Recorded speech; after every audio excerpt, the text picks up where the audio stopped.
ప్రియులారా, బాగున్నారా? దేవుని వాక్యాన్ని క్రమంగా చదువుతున్నారా? ప్రార్థించుచున్నారా? నేటి ధ్యాన వాక్యము లూకా సువార్త 5వ అధ్యాయము 10వ వచనం చివరి మాటల్ని నేను చదువుతున్నాను, గమనించండి.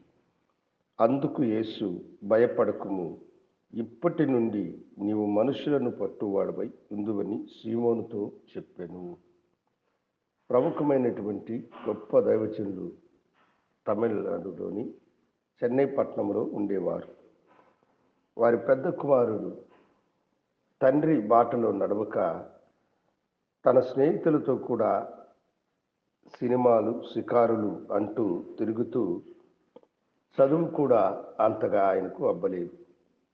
తన తర్వాత తన తమ్ముడు, తన చెల్లెళ్ళు చక్కగా చదువుకొని కుటుంబానికి విధేయులుగా కనిపిస్తూ ఉంటే తనకు మాత్రము చదువు అబ్బలేదు.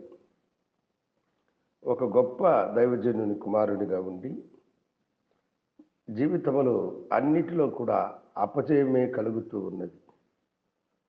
ఏమి చేయాలో తెలియనటువంటి పరిస్థితుల్లో అతడు ఏమనుకున్నాడంటే, నా తండ్రి పేరుకు నేను భంగము కలిగిస్తూ చదువులేని వాడిగా నలుగురిలో హేళనకరముగా జీవించడము కంటే చనిపోవడము మేలని అతడు మెరీనా బీచ్లోని సముద్రం వైపుకు పరుగులు తీస్తూ ఉన్నాడు. సముద్రంలో పడి తన జీవితాన్ని అంతము చేసుకోవాలని అతడు సముద్రాన్ని సమీపించి అలలలో గుండా దూసుకుపోవాలని ప్రయత్నించేటప్పుడు అద్భుతమైన ఒక గొప్ప హస్తము అతని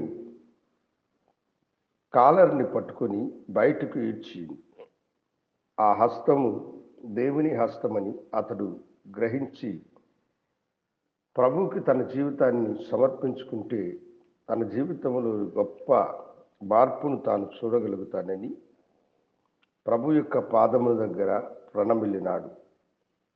ఆయనే మారనాథ స్థాపకులైనటువంటి హెన్రీ జోసెఫ్ అయ్య గారి పెద్ద కుమారుడు, గౌరవ దైవజనులు రెవరెండ్ డాక్టర్ చార్లెస్ పిన్ని జోసెఫ్ అయ్య గారు.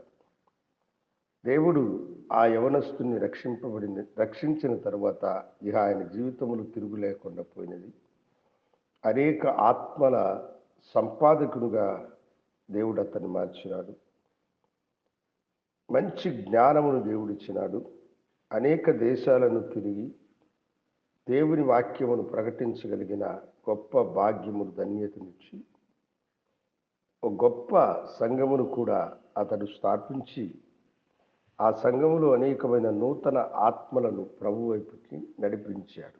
అంతేకాకుండా నేడు యవనులైనటువంటి సంఘ కాపురులకు, చెన్నైలో ఉన్నటువంటి సంఘ కాపురులకు అందరికీ కూడా ఆదర్శప్రాయము కలిగినటువంటి ఒక గొప్ప దైవజనులుగాను వారి జీవితాలకు తోడుగా ఉండి నిరుత్సాహము, నీరసములో ఉన్న వారందరినీ ఉజ్జీవింప చేయగలిగిన శక్తిని, బలమును దేవుడు వారికి ఇచ్చినాడు.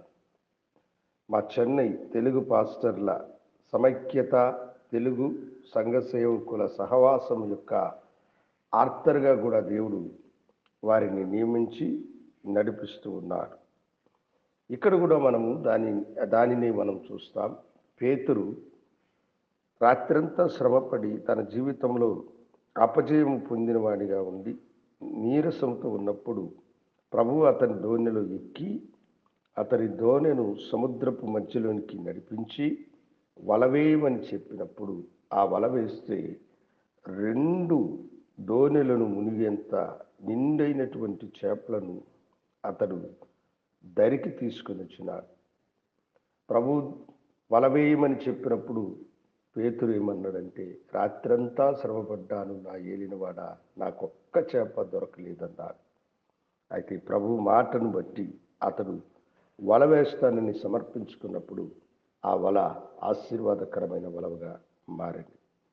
ప్రభువు మిమ్మలను ఆశీర్వాదమైనటువంటి వారుగా మార్చి దేవుని రాజ్యమును కట్టే గొప్ప వీరులుగా మిమ్మలను ఆయన ముందుకు నడిపించునుగాక. ప్రార్థించుకుందాం. మహాగణుడా, నీకు వందనాలు చెల్లిస్తున్నాను. ఇదిగో నీ ప్రియబిడలు అపజయములో ఉన్న వారందరినీ మీరు విజయమైన బాటల్లోకి నడిపించడానికి సమర్థులైన వారు. నిరుద్యోగులైన యవనస్తులకు మంచి ఉద్యోగాలను ఇవ్వండి. వారి జీవితాలను చిగురింపు చేయండి. నీ నామానికి మహిమకరముగా బిడ్డలను మీరు వాడుకోమని ఆశీర్వదించమని దీవించమని, రోగులను స్వస్థపరచండి. గర్భిణీ స్త్రీలకు సుఖప్రసవాన్ని ఇవ్వండి. గర్భఫలము లేని వారిని ముట్టి అయ్యా గర్భఫలమును అనుగ్రహించమని ఈ దివ్యకరములకు బిడ్డలను సమర్పించుకుంటూ యేసునామమున అడిగి వేడుకొంచున్నాము తండ్రి. ఆమేన్. శుభోదయం. ప్రభువు మిమ్మలను దీవించునుగాక. ఆమేన్.